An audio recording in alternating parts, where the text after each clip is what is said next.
Good afternoon. My name is Brianna, and this is my proposal for introducing media literacy to the Gaston County community programs. These programs were created to assist Gaston County youth and their parents. This is a large umbrella, and under that umbrella sits many different programs that help many different demographic and ages, focusing mainly on youth and going all the way up to about graduate ages. And then at that point, we focus on their parents, just to give them assistance and guidance and allow them with resources to help guide their youth as well. So we often assist the families in learning and navigating through the social issues for youth while trying to create solutions. So one of the things that we focus on are negative statistics within the county. Their teen parenting program, one of our major focuses in curriculum and all curriculums is comprehensive sex education. What does that look like? Because schools don't teach that, and how can we be a resource for the youth in that aspect? So we are very used to seeing a social issue and creating a solution. During the pandemic, many of the programs lost engagements, and participants were finding it hard to interact with their peers or school in the capacity they were used to, and we kind of fell into that bucket, right? So everything changed. How do we access them? Typically we would have home visits. It was focused. That was a part of every curriculum, is going to the home, really going to the schools and interacting, pulling them out, meeting with them. And we could not do that in our traditional way, so we did have to find different ways, which it decreased engagement, and it just wasn't enough what we were doing. A lot of the kind of communication was by telephone, and just trying to reach the youth is a difficult task. This creates a need for us to shift in a new direction for our curriculums. This brings up an important aspect of media literacy, and what that could do for us and what it could do for the youth and their teams. I really believe that it benefits the programs just as much as it benefits the youth and their parents. So one of the things that I think that we could set out to achieve is teaching program leaders, youth, and their parents media literacy in a semi-professional setting. This introduces a new way to interact with social media and technologies that the stakeholders may not use in their everyday lives. So choosing to do semi-professional really puts a focus.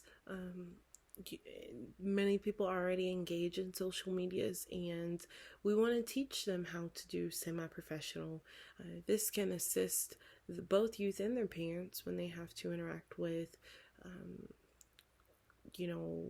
when they have to interact with sites like LinkedIn, recruiting sites. Who knows what will come in the future as far as those, and also just kind of curating themselves on the internet in a way that if a job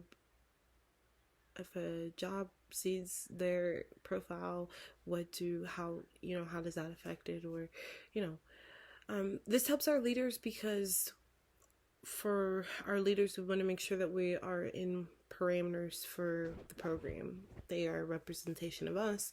They may not interact in social medias in the same way that we would want as a unit, and we want to set those parameters for youth and parents. We also want to set parameters for how they interact with us, just to kind of get them in a semi-professional setting mindset that gives them just a different way to look at social medias. Before we can teach media literacy, the biggest thing that we need to understand is, what is media literacy? Media literacy is defined as the ability to access, analyze, evaluate, and create media in a variety of forms. This is the future. This is the way that the world interacts and engages with each other. And this is the shift that we're going to have to make to keep up. Interacting in the way that we do is shown us restrictions, and at this point have us really just hit a brick wall. And we at this time need to think of new and innovative ways for our program to grow with the times. So the next question is, what can we do?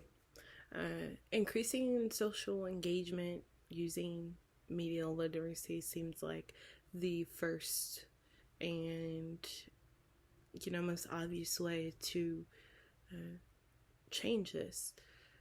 Social media is changing the way that the youth interact, and to keep them engaged, we must change with them. That is, as I stated before, this is the world that we live in now.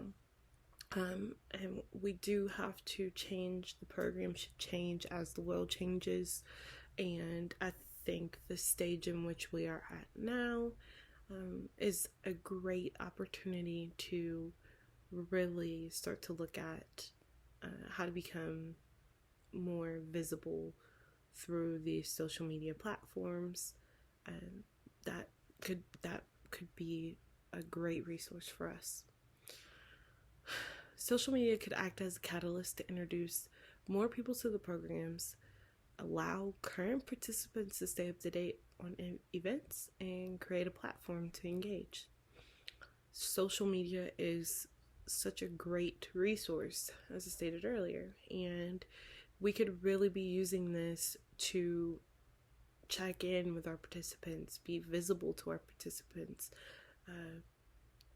really keep them up to date, send reminders, all at one time. Can alleviate time and stress on the leaders, and it can also really just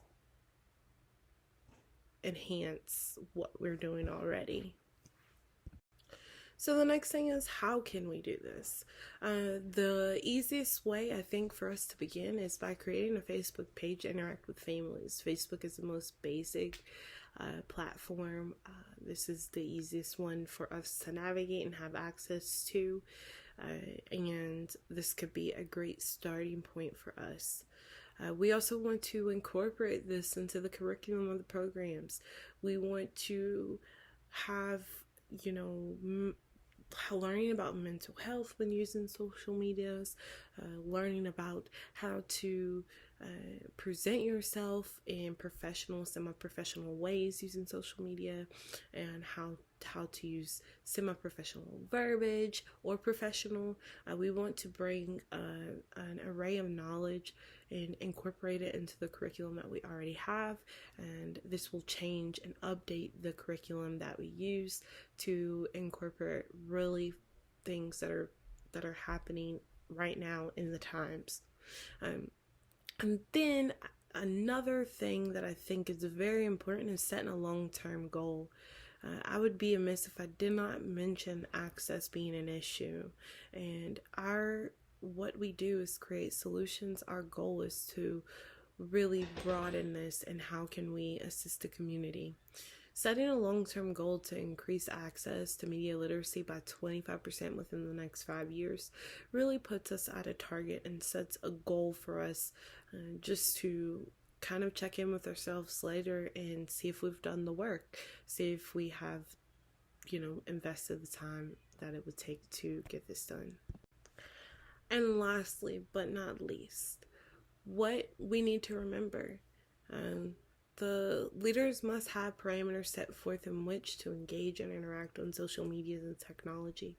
This is something that we're going to have to take into consideration as we move forward, because it's really just that important. We want to make sure that the leaders represent who we are, and that they set the parameters so that the youth and the parents really understand. That's why it's important that we aim at the semi-professional manner, because that's really how we want the conversations to be. By creating more visibility and more access, this can create a very casual, and we want to just make sure that we are really protecting ourselves and protecting our programs by really addressing in the beginning what our expectations are, This will make the leaders feel safer, the parents feel safer, and the youth feel safer as we navigate these new outlets. We want to teach the youth and their parents how to navigate these social medias and technologies.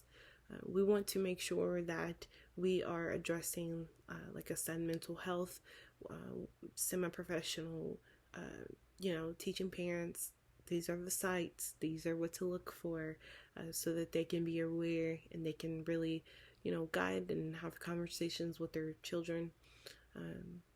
We want to teach about online bullying. This creates so many avenues for us to really address major issues.